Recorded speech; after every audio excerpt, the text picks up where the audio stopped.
जय हिंद दोस्तों, कैसे हो आप सभी लोग। उम्मीद है मस्त और बिंदास होंगे और अपनी पढ़ाई को जबरदस्त तरीके से कर रहे होंगे। अपना जो सेशन चल रहा है वो ज्योमेट्री के सेशन चल रहे हैं और ज्योमेट्री के अंदर अपन जो पढ़ रहे हैं वो राइट एंगल ट्रायंगल पढ़ रहे हैं। राइट एंगल ट्रायंगल से रिलेटेड जितने भी टाइप के कॉन्सेप्ट बनते हैं, हर एक टाइप के कॉन्सेप्ट को विथ प्रूफ के साथ, विथ डायग्राम के साथ मैं आपको समझाने की कोशिश कर रहा हूँ। उम्मीद है आपको बहुत अच्छे से समझ में आ रहा होगा, क्योंकि पूरी मेहनत के साथ हर एक एफर्ट्स को डालकर हर एक की पॉइंट को एक्सप्लेन करके आपको कॉन्सेप्ट समझाया जा रहा है। तो आप भी उतनी ही मेहनत के साथ हर एक कॉन्सेप्ट को ऑब्जर्व कर रहे होंगे, हर एक कॉन्सेप्ट को समझ रहे होंगे कि कैसे कॉन्सेप्ट क्रिएट होता है और उस कॉन्सेप्ट से कैसे एक एग्जामिनर क्वेश्चन को क्रिएट करता है। हर एक टाइप की लैंग्वेज, हर एक टाइप की डाटा के साथ मैं आपको क्वेश्चनों की इतनी प्रैक्टिस करवा रहा हूं कि आपको यहां से जो दिया जा रहा है इस कंटेंट के अलावा आपको किसी कंटेंट की जरूरत नहीं पड़ेगी। क्लियर है? तो आप बहुत मेहनत से पढ़िए, हर एक कॉन्सेप्ट, हर एक की पॉइंट बहुत मेहनत के साथ आपको समझाया जा रहा है। ना तो आपका कोई टाइप छोड़ा जा रहा है, ना ही आपका कोई कॉन्सेप्ट छोड़ा जा रहा है। हर एक टाइप, हर एक कॉन्सेप्ट कंप्लीट किया जा रहा है। यानी कि यहाँ पर आपको जो सिलेबस मिल रहा है वो सिलेक्शन वाला सिलेबस पूरी तरीके से कंप्लीट किया जा रहा है। यानी कि आपको सिलेक्शन के लिए जितने कंटेंट की जरूरत है हर एक कंटेंट आपको प्रोवाइड कराया जा रहा है, और ऐसे कराया जा रहा है कि आप किसी भी बैकग्राउंड से रहे हो, चाहे आप आर्ट ग्रुप से हो, चाहे आप साइंस ग्रुप से हो, या आप किसी एग्रीकल्चर ग्रुप से रहे हो स्टैंडर्ड क्लास में, आपको कोई प्रॉब्लम नहीं आएगी। कंपटीशन के जो मैथ है, जो कॉन्सेप्चुअली क्लियरिटी के साथ जो आपका एक सिलेबस है पूरा मैथ का, उसको समझने में, क्योंकि बहुत आसान तरीके से हर एक कॉन्सेप्ट को समझाया जा रहा है और हर एक कॉन्सेप्ट पर इतने क्वेश्चन प्रैक्टिस करवाए जा रहे हैं कि आप सोचोगे कि घर पर एक्स्ट्रा करके कॉन्सेप्ट को याद करें तो उसकी कभी जरूरत नहीं पड़ेगी, क्योंकि हर एक कॉन्सेप्ट पर क्वेश्चन बहुत बेहतरीन तरीके से प्रैक्टिस किए जा रहे हैं और बेस्ट अप्रोच के साथ विद इन टाइम के अंदर आपके क्वेश्चन के सॉल्यूशन निकल के आ रहे हैं, जिससे आपको अनुमान लग रहा है कि एक एग्जामिनर कैसे क्वेश्चन क्रिएट करता है, आपको कैसे उस कॉन्सेप्ट को ऑब्जर्व करना है क्वेश्चन की, और उस क्वेश्चन को कैसे आपको बेस्ट तरीके से सॉल्व करना है। मैं आपको ऑप्शन की मेथड बता रहा हूं, आपको मैं एलिमिनेशन की मेथड बता रहा हूं, आपको मैं कॉन्सेप्चुअली क्लियरिटी के साथ कैसे आप उसको विद इन टाइम के अंदर सॉल्व कर सकते हो, यानी कि बेस्ट अप्रोच के साथ आपके सारे के सारे कॉन्सेप्ट प्रैक्टिस करवाए जा रहे हैं। तो शानदार तरीके से आप सेशन को पढ़ो, मेहनत से हर एक कॉन्सेप्ट के नोट बनाओ, मेहनत से उनका रिवीजन करो, और जो क्वेश्चन मैं आपको सॉल्व करवाता हूं उन कॉन्सेप्ट से उन क्वेश्चनों को एक बार आप खुद सॉल्व करने की कोशिश किया करो, इतना ही आपके लिए हो जाएगा सफिशिएंट। क्लियर है? तो अपना जो लास्ट का सेशन हुआ था, लास्ट के सेशन में 42 नंबर तक के क्वेश्चन हो चुके थे, 43 नंबर के क्वेश्चन से अपन को कंटिन्यू करना है। तो जो लास्ट में मैंने कॉन्सेप्ट बताए थे उन्हीं कॉन्सेप्टों से रिलेटेड ये क्वेश्चन है, 3 या 4 क्वेश्चन और रह गए उन कॉन्सेप्टों से। तो पहले उन क्वेश्चनों की प्रैक्टिस करेंगे, उसके बाद अपन क्या करेंगे, नए कॉन्सेप्टों को सीखेंगे।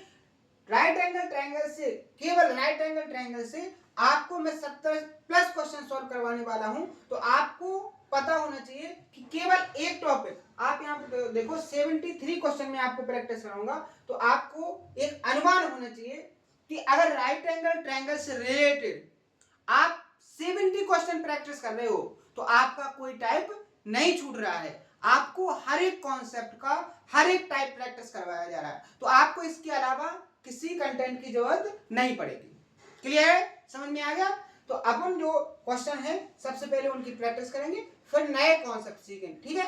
कोई कॉन्सेप्ट आपका नहीं रहेगा, ना ही आपकी कोई लैंग्वेज बचेगी जिस पर एक एग्जामिनर क्वेश्चन को क्रिएट कर सकता है। बस जरूरत है अब तो आपको मेहनत से पढ़ने की, और मेहनत से पढ़ने की जरूरत क्यों है, क्योंकि आप अगर कंपटीशन की लाइन में आए हो तो आप कुछ ना कुछ सोच के आए हो।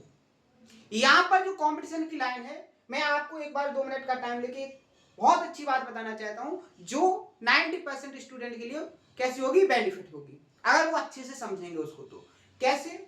आपको कंपटीशन के बारे में बिल्कुल नहीं सोचना है। क्या नहीं करना है? मैंने क्या बोला? आपको कंपटीशन के बारे में नहीं सोचना है, आपको अपने कंटेंट के बारे में सोचना है कि जो कंटेंट आपको मिल रहा है वो आपका सफिशिएंट है क्या सिलेक्शन के लिए। उस कंटेंट पर आपको मल्टीपल टाइम प्रैक्टिस करनी है। आपको ये नहीं देखना है कि आपके 40 लाख फॉर्म भर रहे, आपके 60 लाख फॉर्म भर रहे, आपके 1 करोड़ फॉर्म भर रहे, उससे आपको कोई मतलब नहीं रखना है। यहां से क्या होता है कि स्टूडेंट को डिमोटिवेशन होता है कि हमारी पोजीशन 40 लाख में क्या होगी? क्या हम कर पाएंगे? बिल्कुल कर पाएंगे, क्योंकि कंपटीशन ऐसे अलग हो जाता है, ऐसे छट के साइड में हो जाता है कि आपको खुद पता नहीं चलता है। जैसे मान लो कैसे हो जाता है, 40 लाख स्टूडेंट के अंदर, 40 लाख स्टूडेंट के अंदर जो कंडीशन बनती है वो क्या बनती है, इसमें से केवल और केवल 20 या 25 लाख के समथिंग ही एग्जाम देते हैं। 40 लाख फॉर्म भरेंगे, लेकिन ये किसके लिए है? काउंटिंग के लिए। लेकिन जो एग्जैक्ट तरीके से फॉर्म फिल करके एग्जाम देंगे वो 25 से 30 के ही बीच में देंगे। किसमें देंगे? 25 या 30 के बीच में देंगे, 25 या 30 लाख। समझ गए? अब यहां पर आपको कंडीशन समझना है, इसमें से 10 लाख तो स्टूडेंट ऐसे हो जाएंगे कि जिनको एसएससी सीरियल का सिलेबस पता नहीं होगा। समझ गए ना? तो देखो, लाखों में स्टूडेंट कंपटीशन से अलग हो रहे हैं, लाखों स्टूडेंट कंपटीशन से अलग हो रहे हैं। अगर आप केवल एग्जाम हॉल में बैठ गए तो यहां पर भी आपने कितना, 10 से 15 लाख स्टूडेंटों को अपने से पीछे कर दिया, क्योंकि आप एग्जाम में बैठ गए तो आपकी कोई ना कोई पोजीशन जरूर आएगी। क्लियर है? यानी एग्जाम में बैठने भर से आप 10 से 15 लाख स्टूडेंटों को क्या कर रहे हो? पीछे छोड़ रहे हो। अगर आपने थोड़े एफर्ट डाल के पढ़ाई की, अब यहाँ पर आपके 10 लाख यहाँ पर ऐसे हो गए जिनको सिलेबस, यानी कि इनके एवरेज मार्क्स जो आएंगे वो आएंगे 50 से 60 के बीच, 200। समझ गए? अब आप यहाँ पर देखो, अब आपके पास बचेंगे कितने? 10 से 15 लाख। यानी कि 10 से 15 लाख में केवल आपके 60% स्टूडेंट, यानी या कह सकते हो टोटल 60,000 ही मानो, केवल 60 से 70,000 स्टूडेंट ऐसे होंगे जो बहुत अच्छे से पढ़ाई कर रहे हैं, बहुत मेहनत से पढ़ाई कर रहे हैं, और ये बहुत अच्छे तरीके से अपने आप को सिलेक्शन के लाइन तक ले जाना चाहते हैं। तो आपका जो कंपटीशन है इन 40 लाख से नहीं है, आपका कंपटीशन है 60,000 से। किससे? 60,000 से। बस इन पर आपको मेहनत करनी है कि आप इसके अंदर आ जाओ और बहुत अच्छे से मेहनत करके एक सिलेक्शन को लो। तो वो कैसे सही हो जाएगा? वो कैसे आपके लिए उस लाइन तक आप पहुंचोगे? जब आप बहुत अच्छे से मेहनत करोगे। इन 60,000 स्टूडेंटों में हर एक स्टूडेंट अपने आप को पूरी तरीके से झोंके हुए है कि मुझे एक सिलेक्शन मिल जाए। क्लियर है ना? तो आपको इन 60,000 स्टूडेंट से स्ट्रगल करना है, आपको इनसे आगे निकलना है। समझ ना? तो आप खुद को डिमोटिवेट न मत किया करो। बहुत सारे स्टूडेंट फॉर्म फिल करते हैं, आपका जितना कंपटीशन है वो बहुत कम है, लेकिन ये बहुत टफ भी है अगर आप मेहनत से नहीं पढ़ोगे। ठीक है? अब इसमें क्या होता है, बहुत सारे स्टूडेंट तो केवल सिलेबस करने तक क्या कंपटीशन करते हैं कि मेरा सिलेबस हो जाए और कंपटीशन हो गया। समझ रहे? तो वो उनको सिलेक्शन मिलने वाला नहीं है। सिलेक्शन कब मिलेगा? जब आपका सिलेबस होगा, सिलेबस पर आपकी प्रैक्टिस होगी, सिलेबस का हर एक टाइप आपका कंप्लीट होगा, तभी जाके आपको सिलेक्शन मिलेगा। क्लियर है? तो अपन बात करेंगे अपने क्वेश्चनों की। मैंने आपको समझा दिया है कि आपको मेहनत कैसे करनी है, और मेहनत कैसे करनी है वो स्टार्ट कर दीजिए, क्योंकि बताने से और पता चलने से आपका काम चलने वाला नहीं है। अगर आपको पता नहीं है तो आप सबसे पहले पता कीजिए, और पता चलने के बाद उस पर काम स्टार्ट कीजिए, तभी आपको आपकी अचीवमेंट हो पाएगी। क्लियर है? यहां पर मैंने जो क्वेश्चन सॉल्व करवाए थे वो 42 तक हो गए थे, 43 को अपन सॉल्व करेंगे। बहुत मोस्ट इंपोर्टेंट कॉन्सेप्ट बताए थे। अगर कोई नया होगा तो उसको तभी क्वेश्चन समझ में आएंगे जब वो क्या करेगा, जो ये कॉन्सेप्ट मैंने बताए थे ना, ये वाला कॉन्सेप्ट, इन कॉन्सेप्टों को वो जब बहुत अच्छे से कंप्लीट करेगा तभी उसको क्या आएगा, समझ में आएगा। समझे? तभी उसको समझ में आएगा। जब वो इन कॉन्सेप्टों को कंप्लीट करेगा तभी उसको समझ में आएगा कि मुझे क्वेश्चन को कैसे सॉल्व करना है, क्वेश्चन के अंदर के कॉन्सेप्ट को कैसे ऑब्जर्व करना है। क्लियर है? तो बात करेंगे अपन क्वेश्चनों की, क्योंकि अपन को मैं थोड़ी थोड़ी चीजें आपको बता के चलता हूं, जिससे क्या है कि आपके अंदर थोड़ी एनर्जी बनी रहे। एनर्जी बनी रहेगी तो आप क्या काम करोगे, ज्यादा से ज्यादा प्रैक्टिस करने की कोशिश करोगे। क्लियर है? यहां देखो, क्वेश्चन में बोला गया है कि in the given figure all measurements are in centimetres. जो आपको मेजर्स यानी कि जो मार्क दी गई है वो सभी की सभी किसमें दी गई है, सेंटीमीटर में दी गई। What are the values of A and B? आपको ए एंड बी की वैल्यू को फाइंड करना है। ठीक है? पहले आपका ए आएगा और फिर इसके बाद बी आएगा, यानी ऑप्शन में सबसे पहले आपका ए होगा, उसके बाद आपका क्या होगा, बी होगा। क्लियर है? आपको डायग्राम दिया है, डायग्राम दिख रहा है ना, ध्यान से समझने की कोशिश करना। यहाँ पर राइट एंगल ट्रायंगल को घुमा दिया गया है। राइट एंगल ट्रायंगल जो ऐसे बना था, अब उसको कैसे बना दिया गया है, इस तरीके से बना दिया गया है। ठीक है, कोई दिक्कत वाली बात नहीं है। यहां पर देखो, सबसे पहले आपको ए और बी की वैल्यू यहां पर फाइंड करनी है। आपको डाटा दिया गया है, क्लियर है? तो कैसे फाइंड करोगे? तो आपको पता होगा कि बड़े वाले ट्रायंगल में ये 90 डिग्री का है और 90 डिग्री एंगल से अपोजिट साइड हाइपोटेन्यूज पर परपेंडिकुलर खींचा है। तो इस परपेंडिकुलर की लेंथ क्या होती है? कॉन्सेप्ट होता है कि इस साइड का स्क्वायर यानी 12 का स्क्वायर 144, ये बराबर किसकी होगा? 5 इंटू ए की होगा कि नहीं होगा? अगर यहां से ए की वैल्यू फाइंड करेंगे तो इससे डिवाइड करेंगे तो 5 इसकी बटे में जाएगा तो क्या होगा? 5 दूनी 10, 5 अट्टे 40, डेसिमल लगाए 5 अट्टे 40, यानी कि ए की जो वैल्यू निकल के आ गई वो कितनी आ गई? 28.8। और यहाँ पर सबसे पहले ए की वैल्यू यहाँ पर ही क्या है? 28.5। ऑप्शन में कोई ऑप्शन नहीं है ऐसा जिसमें 28.8 हो। किसकी वैल्यू? ए की। यहाँ पर ए की वैल्यू नहीं है, ये किसकी है? बी की। पहले किसकी वैल्यू आएगी? ए की, उसके बाद किसकी आएगी? बी की। तो अपन यहीं से कॉन्सेप्ट से और ऑप्शन से टिक कर सकते हैं कि यहाँ पर ऑप्शन नंबर डी क्या हो जाएगा आपका करेक्ट आंसर। क्लियर है? समझ में आ गया? अब अगर किसी को करना है तो वो अब क्या करेगा? इस वाली साइड को निकालने का कॉन्सेप्ट लगाएगा। क्या हो जाएगा? बी स्क्वायर बराबर, ये आपकी कितनी आ गई? 28.8। तो बी स्क्वायर की जो वैल्यू होगी वो किसके बराबर हो जाएगी? आपकी 28.8 इंटू टोटल ये वाली लेंथ कितनी हो जाएगी? 28.8 इंटू 5 कितनी हो जाएगी आपकी? 32.8। इन दोनों का मल्टीप्लाई आ जाएगा। फिर जब आप इसको सॉल्व करोगे तो आपको बी की वैल्यू क्या हो जाएगी? फाइंड हो जाएगी। क्लियर है? किसी को कोई प्रॉब्लम? आगे बढ़ जाए। नेक्स्ट क्वेश्चन, याद रखो, बहुत ही इंपॉर्टेंट क्वेश्चन, बहुत ही इंपॉर्टेंट क्वेश्चन है। शानदार लॉजिक लगा क्वेश्चन को क्रिएट किया गया था। यहां पर देखो, in triangle ABC angle C कितने डिग्री का है? 90 डिग्री का। And CD is perpendicular to AB at D। ठीक है, इफ AD अपॉन BD का जो वैल्यू है वो रूट के बराबर है, देन AC अपॉन BC को फाइंड करना है। बिल्कुल सिंपल क्वेश्चन है, लेकिन शानदार लैंग्वेज को क्रिएट किया गया है यहाँ पर। कैसे? आप यहाँ देखो, ये राइट एंगल ट्रायंगल हो गया जिसमें जो एंगल C है वो कितने डिग्री का है? C एंगल है 90 डिग्री का। ये आपका A हो जाएगा, ये आपका B हो जाएगा। ABC आपका एक राइट एंगल ट्रायंगल हो गया जहां C 90 डिग्री का वर्टेक्स है, CD परपेंडिकुलर किस पर है? आपका AB पर। ये जो CD है वो परपेंडिकुलर किस पर है? ये CD है, CD आपका परपेंडिकुलर है किस पर? AB पर। क्लियर है? यहां पर AD और BD का जो रेशियो दिया गया है, AD से BD का जो रेशियो दिया गया है वो रूट के दिया है। कितना दिया गया है? रूट के दिया गया है। आपको फाइंड क्या करना है? आपको फाइंड करना है AC रेशियो BC। आपको इसको फाइंड करना है, यानी आपको इस वाली लेंथ और आपको इस वाली लेंथ, इन दोनों का रेशियो फाइंड करना है। कॉन्सेप्ट क्या कहता है? कॉन्सेप्ट डायरेक्ट लिखवाया गया है कि डायरेक्ट कॉन्सेप्ट क्या होगा? जो AC और आपका BC का रेशियो होगा वो क्या होगा? Root of AD ratio BD का, इसके बराबर होगा। और आपको पता है कि यहां पर AD से BD का रेशियो क्या है? रूट के, यानी रूट के अंदर क्या हो जाएगा? रूट के। समझे? अब इसको सॉल्व कैसे करेंगे? तो रूट का मतलब क्या होता है? इस रूट का मतलब क्या होता है? पावर कितनी हो जाए? 1/2 की। पावर कितने की? 1/2 की। तो यहां पर देखो k के ऊपर पावर कितनी है? 1/2।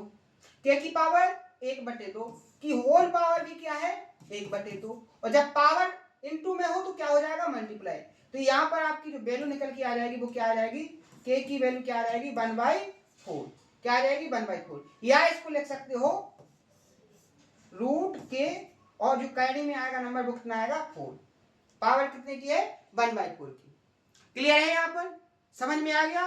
तो आपका ऑप्शन नंबर डी क्या हो जाएगा आपका करेक्ट आंसर। यहां पर स्टूडेंट ए वेरिएबल में ऑप्शन देख के वो क्वेश्चन को स्किप करेगा, लेकिन देखो कितना सिंपल है, कितना सिंपल है। लेकिन सिंपल कब है, जब आपका कॉन्सेप्ट क्लियर है। डन, आगे बढ़े नेक्स्ट क्वेश्चन। ये तो देखो डायरेक्ट कॉन्सेप्ट बताया था मैंने और प्रूफ भी आपको करवाया था। ऑप्शन नंबर बी क्या हो जाएगा यहाँ पर करेक्ट आंसर। अब कैसे था वो उसके लिए आपको समझना है, तो आपको देखो यहां देखना पड़ेगा। मैंने आपको कॉन्सेप्ट बताया था कि ए स्क्वायर, देखो देखो विथ प्रूफ के साथ पूरा कॉन्सेप्ट मैंने लिख के, पूरे कॉन्सेप्ट को विथ हर एक की पॉइंट करके एक्सप्लेन करके मैंने आपको प्रूव करवाया था। और मैंने आपसे बोला था कि ये थ्योरी के फॉर्म में भी क्या है, क्वेश्चन को पूछा गया है। तो वो क्वेश्चन मैंने आपको इस पीडीएफ में डाल दिया था कि क्वेश्चन कैसे पूछा गया था। क्लियर है, कॉन्सेप्ट क्या था उसको अगर समझना है तो लास्ट के सेशन को कंप्लीट करना होगा आपको। ठीक है, हर एक क्वेश्चन के अंदर पूरे कॉन्सेप्ट को एक्सप्लेन करना पॉसिबल नहीं है, क्योंकि अपन को सिलेबस भी विद इन टाइम के अंदर फिनिश करना है। अपना टाइम ड्यूरेशन जितना है कि 6 से 8 मंथ में ही अपना पूरा का पूरा सिलेबस कंप्लीट भी होना चाहिए, प्रैक्टिस भी होना चाहिए और आपके माइंड में वो याद भी होना चाहिए। तो उतनी मेहनत करने के लिए आपको एक कॉन्सेप्ट को एक ही जगह समझना क्या होना चाहिए, दूसरी जगह समझने की जरूरत नहीं होनी चाहिए। एक बार में ही आपका क्या होना चाहिए, कंप्लीट होना चाहिए। क्लियर है, तो देखो आप सोचो कि आपको हर एक कॉन्सेप्ट आ जाए, हर एक क्वेश्चन आ जाए, तो केवल सोचने भर से नहीं आएगा। क्या है, केवल सोचने भर से नहीं आएगा, आपको उस पर काम करना होगा, आपको उस पर मेहनत करनी होगी। और मैं आपसे कह रहा हूं मेहनत करो, मेहनत करो, मेहनत जरूरी है, क्योंकि आपकी जो वैल्यू है, आपकी जो वैल्यू है, आपकी वैल्यू आपकी मेहनत के अनुसार होगी। समझना, आपकी जो वैल्यू है, आपकी वैल्यू आपकी मेहनत के अनुसार है। और अगर आपने मेहनत नहीं की तो आप कुछ भी हो, एक टाइम ऐसा आएगा कि आपकी वैल्यू 0 हो जाएगी। अगर आपको खुद की वैल्यू को बनाना है तो हर एक टाइम अपने आप पर मेहनत करो। क्या करो, अपने आप पर मेहनत करो। आप जितनी ज्यादा अपने आप पर मेहनत करोगे आपकी वैल्यू उतनी ज्यादा बढ़ती जाएगी। समझे ना, जिस दिन से आप मेहनत करना बंद कर दोगे आपकी वैल्यू वहीं से घटना स्टार्ट हो जाएगी। समझे, तो अगर आपको अपनी वैल्यू को बढ़ाना है, आपको खुद की कीमत को बढ़ाना है, तो आपको अपने ऊपर मेहनत करना स्टार्ट करना है। ठीक है, जैसे आपको मैं एग्जांपल देता हूं, अगर आपने डेली रूटीन बनाकर 6 घंटे भी पढ़ना स्टार्ट कर दिया, 6 घंटे भी पढ़ना आपने स्टार्ट कर दिया, तो अभी आप ऐसी पोजीशन पर हो जहां पर आपको खुद का स्वयं का खर्च उठाने में दिक्कत हो रही। अभी आप इस कंडीशन पर हो कि खुद का खर्च उठाने में प्रॉब्लम हो रही, लेकिन आपने मेहनत की और हर एक दिन 6 घंटे पढ़ा, आपने मेहनत की और हर एक दिन 6 घंटे पढ़ा। और ऐसा आपने कितने दिन किया, आपने 6 मंथ किया। कितने मंथ किया, 6 मंथ किया कंटिन्यू। ऐसे नहीं कि आज पढ़ लिया 6 घंटे फिर नहीं पढ़ेंगे। अगर कंटिन्यू आपने 6 महीने पढ़ लिया और 6 घंटे पढ़ लिया, 24 घंटे में से केवल 6 घंटे पढ़ लिया और 6 महीना पढ़ लिया, तो आपकी जो कंडीशन होगी ना, आप यहां पर क्या हो जाओगे, सिलेक्ट हो जाओगे। और जब एक सिलेक्ट हो जाओगे तो आपको पता है जब जो आपकी कंडीशन यहाँ पर थी कि आप खुद का खर्च नहीं निकाल पा रहे थे, यहाँ पर आप 4 लोगों का खर्च खुद से उठाने लगोगे। तो आप यहाँ पर देखो, यहाँ आपकी वैल्यू क्या थी, 0, लेकिन यहाँ आपने क्या की, मेहनत।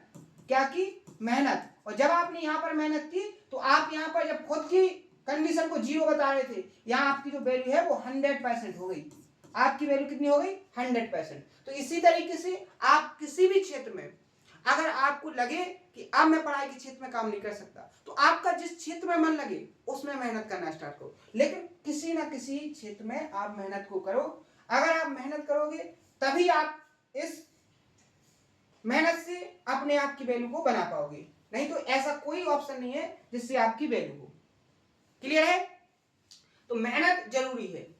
आप मेहनत करोगे आपकी वैल्यू बढ़ेगी, आपको लोगों से कोई मतलब नहीं होगा। ठीक है, तो मेहनत करो, हर एक तरीके तरीके से मेहनत करो। कंपटीशन की लाइन में अगर आ गए हो तो कंपटीशन की लाइन में इतने परफेक्ट हो जाओ कि आपसे आगे कोई निकल ना पाए, सिलेक्शन तो ऑटोमेटिक हो जाएगा। आपको कंपटीशन में फॉर्म की संख्या का पता करने की जरूरत नहीं पड़ेगी, समझे ना। जो डिमोटिवेशन का कारण है ना कि अभी आप क्या करते हो, फॉर्म अप्लाई करने के बाद फॉर्म की नंबर का पता करते हो कि नंबर, फॉर्म ऑफ नंबर कितने हैं, कितने फॉर्म भरे गए हैं, अभी आपको जरूरत पड़ेगी। लेकिन जब आप इतने परफेक्ट हो जाओगे, जब आप अपने आप को इतना मजबूत करोगे कंपटीशन की लाइन में कि आप हर एक तरीके से परफेक्ट हो जाओगे, आपके आगे कोई नहीं निकल पाएगा, तो आपको फॉर्म्स ऑफ नंबर की संख्या पता करने की जरूरत नहीं पड़ेगी। ठीक है, इतना सारा डिफरेंस होता है अगर आप पॉजिटिव डायरेक्शन में खुद को ढालना स्टार्ट करोगे तो। ठीक है, यहां पर देखो क्वेश्चन नंबर 46, क्वेश्चन 46 में बोला गया है कि what is the area of A right angle triangle, what is the area of right angle triangle, triangle है राइट एंगल, इसका आपको एरिया फाइंड करना है if the radius of the circum circle, यानी कि आपको जो परित्रिज्या है वो कितनी दी गई है, is 5 centimetre and altitude drawn in the hypotenuse is 4 centimetre, और जो कर्व है उस पर जो एल्टीट्यूड खींची गई है, जो ऊंचाई खींची गई है, उसकी जो वैल्यू है वो 4 सेंटीमीटर है। आपको फाइंड करना है इस ट्रायंगल एबीसी का एरिया, जो राइट एंगल ट्रायंगल है इसका आपको एरिया फाइंड करना है। तो यहां पर देखो, यहां पर आपका है एक ए बी सी, एक राइट एंगल ट्रायंगल है। ठीक है, यहां पर आपको बोला गया है कि इस राइट एंगल ट्रायंगल की जो क्या है, राइट एंगल ट्रायंगल की जो क्या है, परित्रिज्या है। अब परित्रिज्या क्या होती है, परित्रिज्या होती है हाइपोटेन्यूज का क्या, आधा, हाइपोटेन्यूज का क्या, आधा। अगर बात करेंगे हाइपोटेन्यूज की, तो अगर सरकम रेडियस कितनी है आपकी 5, तो आपका हाइपोटेन्यूज क्या हो जाएगा यहाँ पर 10, क्योंकि आपको पता होना चाहिए कि जो सरकम रेडियस होती है वो हाइपोटेन्यूज का आधा होती है। ये कॉन्सेप्ट मैंने आपको बताया था जब आपको क्या बताया था, सरकम सेंटर बताया था, और बहुत सारे क्वेश्चन प्रैक्टिस करवाए थे। क्लियर है, तो यहां पर अगर ये आर की वैल्यू आपको अगर हाइपोटेन्यूज फाइंड करना है तो क्या हो जाएगा, ये 2r, अगर r 5 है तो h अपना कितना हो जाएगा 10। आपको इस हाइपोटेन्यूज पर इसकी एल्टीट्यूड यानी कि ऊंचाई कितनी दी गई है 4, आपको फाइंड क्या करना है, ट्रायंगल एबीसी का एरिया।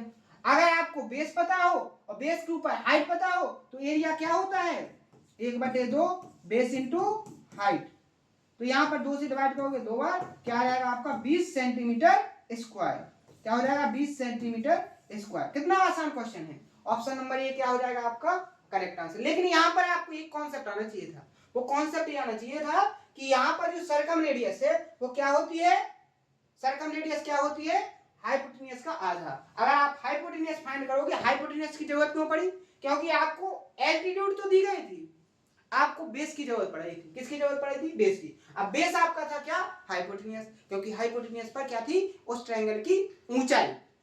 ठीक है, क्लियर है, डन। आगे बढ़े, नेक्स्ट क्वेश्चन। यहां देखो, in the given figure angle ABC equal to angle BDC equal 90, यानी कि ये वाला जो एंगल है ये 90 डिग्री का है, और ये जो एंगल है ये भी 90 डिग्री का है। क्लियर है, एडी की लेंथ 18 है और सीडी की लेंथ 32 है।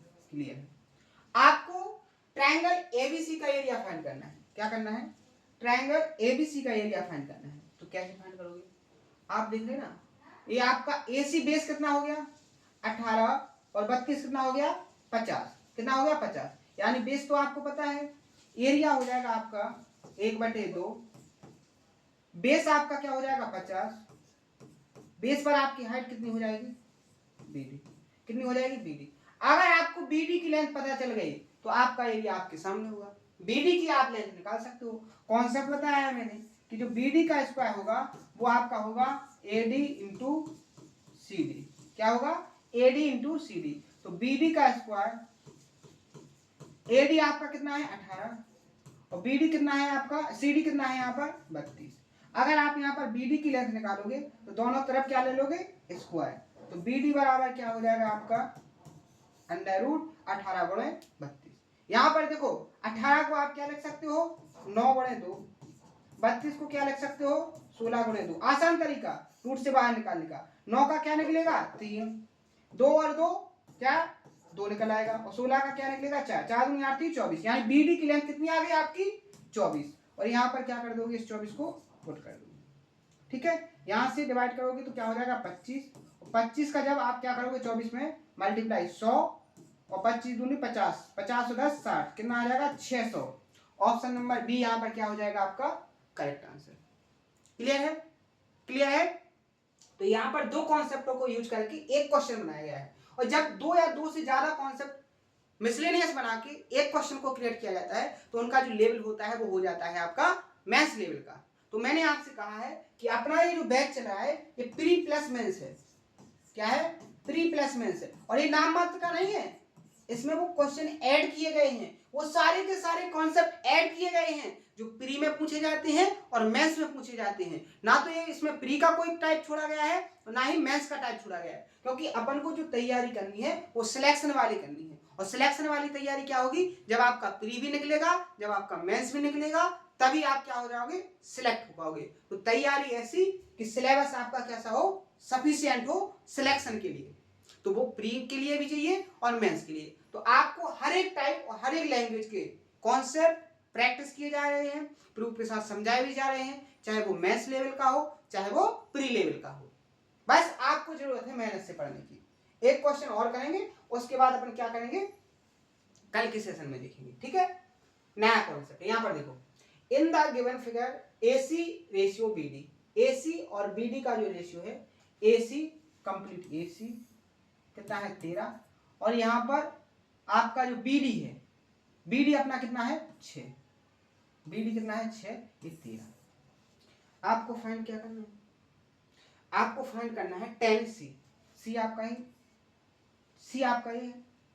आप यहां पर देखो आप यहां पर देखो, अगर आप यहां पर देखोगे तो आपको कुछ नजर आएगा, क्या कि यहां पर अगर आपका ये एंगल है, इस एंगल के लिए राइट एंगल ट्रायंगल ए है, तो आपको ट्रायंगल BDC में देखना है, BDC में देखना है। तो यहां पर आप देखो, यहां पर देखोगे तो आपको क्या मिलेगा कि अगर आपका एंगल ये है तो ये तो आपका बेस बन जाएगा, ये आपका परपेंडिकुलर बन जाएगा और ये आपका हाइपोटेन्यूस बन जाएगा। अगर आपको tan C की वैल्यू फाइंड करना है तो tan C बराबर क्या होता है आपका लंब बटे आधार, ठीक है, लंब बटे आधार, ठीक है, परपेंडिकुलर अपॉन बेस। तो यहाँ इसके सामने का परपेंडिकुलर कितना हो जाएगा 6, बेस कितना हो जाएगा आपका CD। अगर आपको CD की लेंथ पता चल गई तो आपको tan C की वैल्यू मिल जाएगी। क्लियर है, ध्यान से देखो। आप क्या कर सकते हो, आप कर सकते हो क्या, अगर इस परपेंडिकुलर की वैल्यू फाइंड करते, परपेंडिकुलर की वैल्यू फाइंड करते तो कॉन्सेप्ट क्या बनता, कॉन्सेप्ट बनता 6 का स्क्वायर 36, ये बराबर होता है आपका AD इंटू किसके CD के। एक और कॉन्सेप्ट देखो, अगर आपका बेस कितना है 13 और इस बेस पर हाइट कितनी है 6, तो इस ट्रायंगल का एरिया क्या होता 1/2, बेस आपका 13 और हाइट आपकी 6, तो एरिया कितना निकल के आता, एरिया आपका आ जाता कितना, यहां पर 3 बचता 39, कितना आता 39। अब आप एक बात बताओ, क्या कि अगर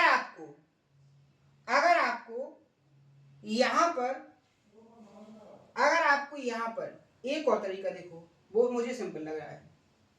सिंपल कैसे, अगर आप यहां पर देखोगे CD की लेंथ फाइंड करने का तरीका, CD का लेंथ, तो यहां पर क्या होगा, यहां पर क्या हो जाएगा आपका ये 6 है, CD की लेंथ फाइंड करते अगर, तो CD की लेंथ क्या हो जाती, CD बराबर क्या हो जाता अपना, यहां पर क्या होता CD के बराबर, अगर आपको ये CD फाइंड करना है, या आपको यहीं से देख लो, केवल यहां से आप देखो आपको दो ऐसी वैल्यू बताना है, जिसमें AD प्लस CD की वैल्यू का सम कितना होना चाहिए 13। मैं आसान से आसान तरीका आपको बताने की कोशिश कर रहा हूं, तरीके बहुत सारे हैं। यहां AD प्लस CD का सम कितना होना चाहिए 13, और आपको एडी और सीडी का मल्टीप्लाई कितना होना चाहिए 36। क्या कोई दो ऐसे नंबर आप फाइंड कर सकते हो जिसमें दोनों नंबर का जो सम है वो 13 हो जाए और दोनों नंबर का जो मल्टीप्लाई है वो 36 हो जाए? क्या कोई ऐसे दो नंबर हैं? क्या कोई ऐसे दो नंबर हैं? तो आप बोलोगे यहां पर 36 के लिए तो 6 गुणे 6 भी हो जाएगा, 9 गुणे 4 भी हो जाएगा, ठीक है, 12 गुणे 3 भी हो जाएगा 36 के लिए। लेकिन अपन को ऐसा भी चाहिए कि उन दोनों नंबर का सम कितना होना चाहिए 13। तो आपका ये नहीं हो सकता, आपका ये नहीं हो सकता। केवल एक ही ऑप्शन है 9 गुणे 4, जो मल्टीप्लाई करने पर 36 बनाएगा और दोनों का सम करने पर 13। तो आप यहां पर देखोगे, आप यहां पर देखोगे अगर आपने 4 लिया, अगर आपने इसको 4 लिया और इसको 9 लिया, क्योंकि आप किसी को कुछ भी ले सकते हो, यहां पर कहा थोड़ी गया है कि कौन सा हिस्सा बड़ा है और कौन सा हिस्सा छोटा है। तो आप इसको 9 भी ले सकते हो 4। अगर आपने 4 लिया, इसको सीडी को 4 लिया, तो यहां पर वैल्यू क्या आएगी 3/2, वैल्यू क्या आएगी 3/2। और अगर आपने सीडी को क्या लिया, अगर आपने सीडी को 9 लिया तो 6/9, तो क्या आएगी 3 दूनी 6, 3 दिया 9, वैल्यू आएगी 2/3। यहां पर आपकी दो वैल्यू निकल के आएंगी 3/2 और 2/3, यानी ऑप्शन नंबर सी यहां पर क्या होगा आपका करेक्ट आंसर। कॉन्सेप्ट तगड़ा है, आपको माइंड सेट करना है। यहाँ पर इसको सॉल्व करने के बहुत सारे तरीके हैं, जैसे मैं बहुत अलग अलग तरीके से करवाया था, लेकिन जैसे मेरा डाटा पर माइंड गया तो वो माइंड में कैलकुलेट हो गया कि ऐसे करना कैसा है सिंपल, तो फिर मैंने वही तरीका आपको बता दिया, ठीक है। एक्स्ट्रा जो लेंथ है वो निकालने की जरूरत नहीं पड़ी। क्लियर है, समझ में आ गया?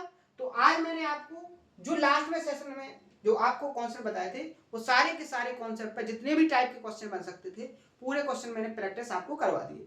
कल के सेशन में अपन क्या काम करेंगे, कल के सेशन में अपन देखेंगे नए कॉन्सेप्टों को। क्या देखेंगे? नए कॉन्सेप्टों को, और उन पर नए क्वेश्चनों को प्रैक्टिस करेंगे, ठीक है।